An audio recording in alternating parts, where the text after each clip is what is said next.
Hello everyone, welcome back to our channel. And आज हम continue कर रहे हैं चैप्टर 9 का एक्सरसाइज 9.10। यहाँ पे टॉपिक है साइक्लिक क्वाड्रिलेटर। अच्छा, आपको अगर पता नहीं what does mean the cyclic quadrilateral, then I tell you. अगर कोई सर्कल पे क्वाड्रिलेटर के चारों वर्टिसेस ले करते हैं तो उससे हम बोलेंगे साइक्लिक क्वाड्रिलेटर। सॉरी, ये बाहर अंदर आ गया, बाहर निकल गया। एक्चुअल में ऐसा होता है कि इस सर्कल पे ये चारों कॉर्नर ले करने चाहिए, नहीं होगा ये। अच्छा, अब हो जाएगा। ओके, वो क्वाड्रिलेटर कौन सा होना चाहिए उस पर कोई ज़रूरी नहीं है। वो क्वाड्रिलेटर आइदर काइट भी हो सकता है, स्क्वायर और रेक्टेंगल, पैरेललोग्राम, रोम्बस, कुछ भी हो सकता है। ओके, पर कंडीशन है कि चारों कॉर्नर्स सर्कल के ऊपर ले करने चाहिए, तो वो क्वाड्रिलेटर साइक्लिक क्वाड्रिलेटर कहलाएगा। अच्छा, साइक्लिक क्वाड्रिलेटर की एंगल प्रॉपर्टी क्या है वो देख लेते हैं पहले, थ्योरम स्टार्ट करने से पहले। उसके जो ऑपोजिट एंगल्स होते हैं ना, उसका सम 180 होते हैं। In short, they are a supplementary. So angle A and C is the supplementary angles, and angle B and D are supplementary angles. Okay, so I hope you understand what is the cyclic quadrilateral so far, right? अच्छा, चलो फिर आगे theorem पे move करते हैं। Okay, यहाँ पे हमें थ्योरम 9.10 में गिवन है the sum of either pair of opposite angles of a cyclic quadrilateral is of 180 degree. So हमें given है कि quadrilateral cyclic है और हमें प्रूव करना है कि उसका opposite angles का sum 180 हो रहा है। Okay, so what we have to prove? The opposite angles of the cyclic quadrilaterals are supplementary, means total is of 180 degree.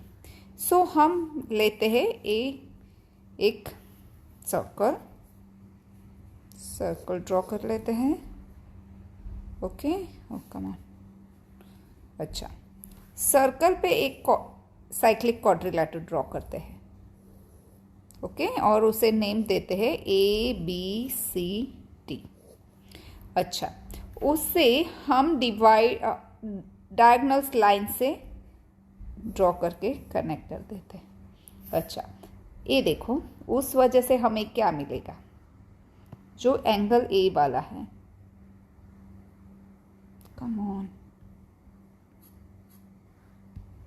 Okay, ये जो एंगल है वो किसके इक्वल होगा? ए वाले एंगल से। क्यों इक्वल होगा वो हमने पढ़ा है। ओके, लास्ट थ्योरम में सीखा था हमने कि थ्योरम 9.8 में सीखा था कि angle at the same segment are equal. So ये दोनों इक्वल होंगे, जो कि इक्वल नहीं दिख रहे हैं, मगर वो इक्वल होते हैं। मेरा ड्राइंग स्केली नहीं है, इसीलिए वो इक्वल नहीं दिख रहे। Okay, so sorry for that. Okay, उसी तरह यहाँ से अगर ए लाइन सेगमेंट से मैं ड्रॉ करूँ तो कौन से दो एंगल इक्वल हो जाएंगे? ए वाला एंड ए वाला, राइट? उसी तरह चारों लाइन सेगमेंट से जाएंगे तो आपको दो दो पैर मिलेगी। सो पहले तो हम एंगल्स को इजी नेम दे देते हैं। सो ए हमारा एंगल 1, 2, 3, 4, 5, 6, 7 एंड 8। हमें क्या प्रूव करना है? Angle A plus angle C equal to 180 और angle B plus angle D equal to 180। ये हमें प्रूव करना है। कैसे करेंगे? चलो देखते हैं। ऐसे अगर सेम सेगमेंट की बात करें तो एंगल 1 एंड एंगल 4 दोनों क्या हो जाएंगे? इक्वल होंगे। उसी तरह एंगल एंगल 2 एंड एंगल 7 वो दोनों इक्वल होंगे, क्योंकि ये दोनों ए ए सेगमेंट से इक्वल होंगे। ओके, तो सॉरी, वो हम देखेंगे। पर उससे पहले ये क्या है, क्वाड्रिलेटर है। और हमने क्वाड्रिलेटर एंगल प्रॉपर्टी में सीखा है कि चारों एंगल का sum of the quadrilateral are 360। So वो पहले लिख लेते हैं। Angle 1 plus angle 2 plus angle 3 plus angle 4 plus angle 5 plus 6 plus 7 plus 8 equal to 360 degree. Okay, अच्छा चलो, जो दो एंगल इक्वल है, ओके, ये डायग्राम वापस से ड्रॉ कर लेते हैं। थोड़ा मैशी हो गया ना, तो थोड़ा अच्छे से ड्रॉ करते हैं। अच्छा,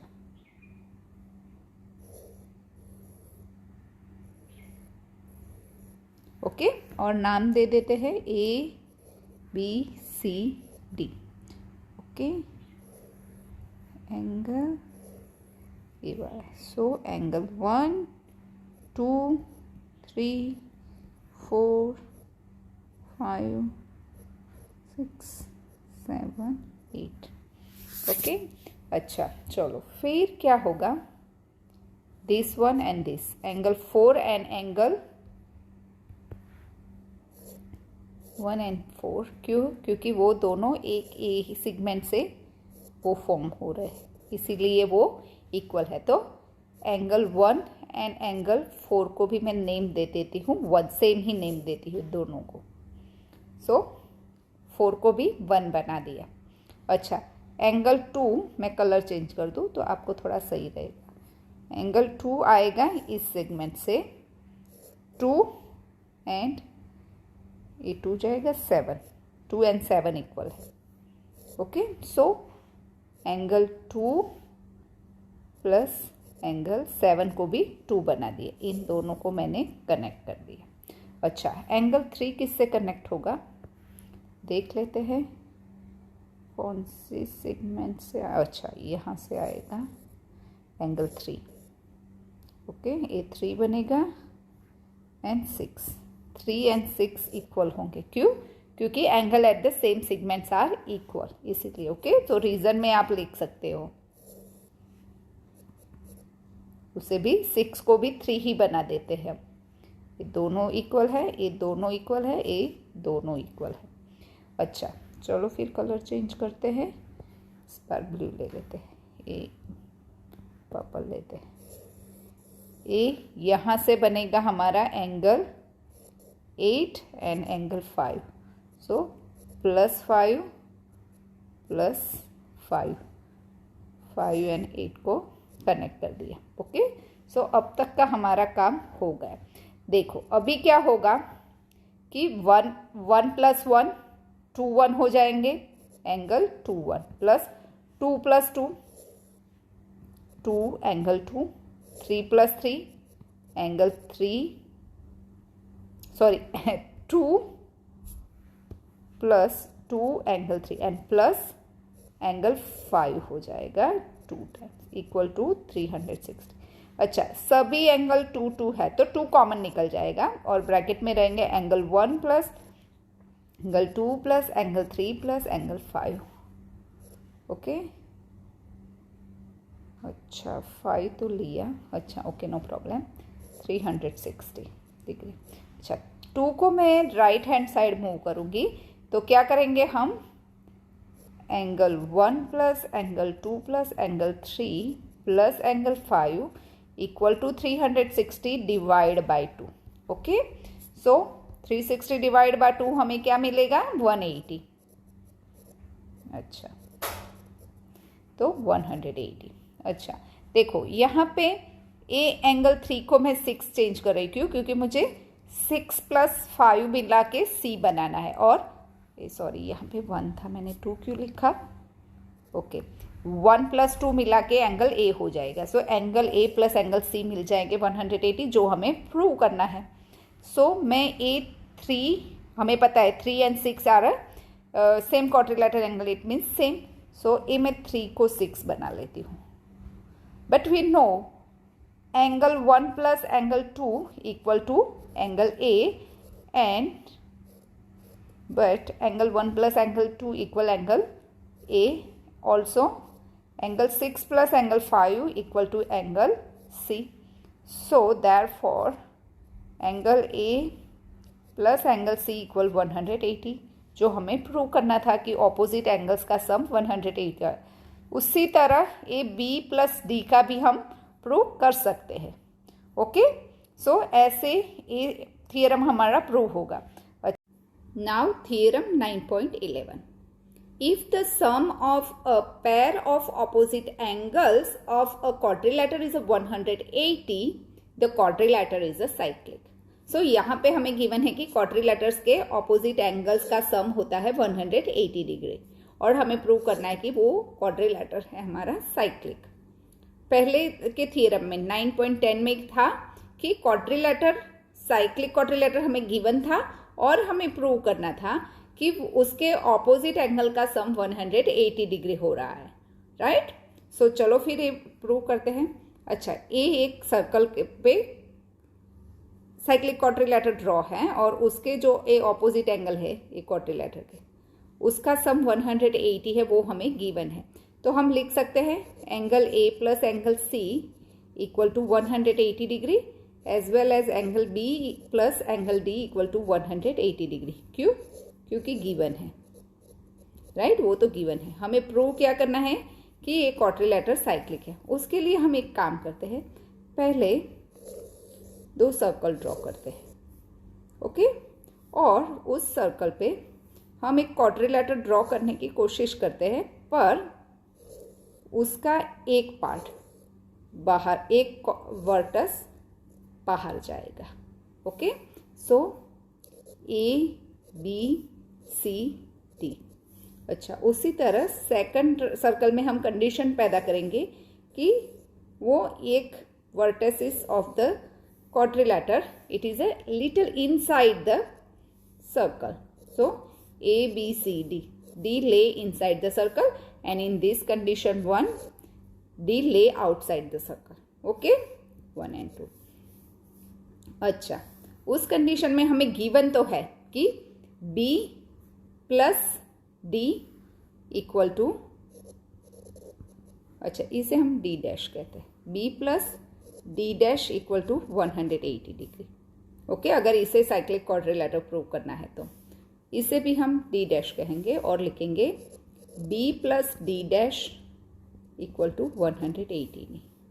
बट हमें जो ए सर्कल पे पॉइंट ले कर रहा है, ए वाला, इसे हम डी कहेंगे. उसे थोड़ा एक्सपेंड कर लेते हैं और ए से कनेक्ट करते हैं. सो इसे भी हम डी ही कहेंगे. So but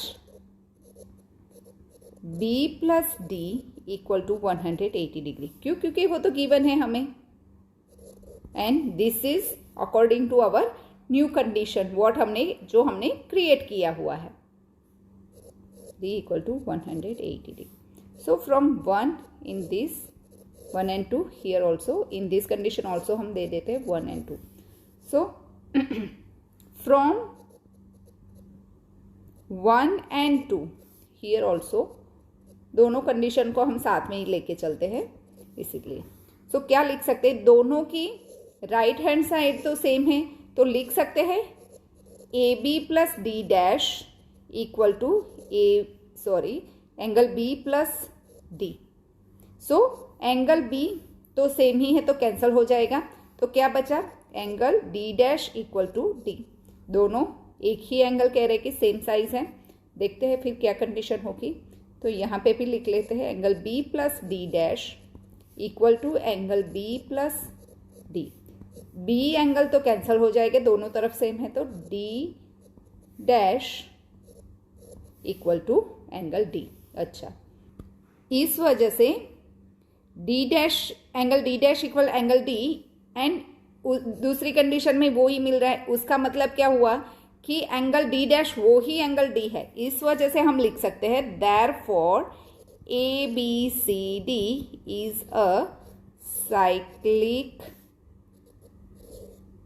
quadrilateral. Okay, prove हो गया. I hope you understand.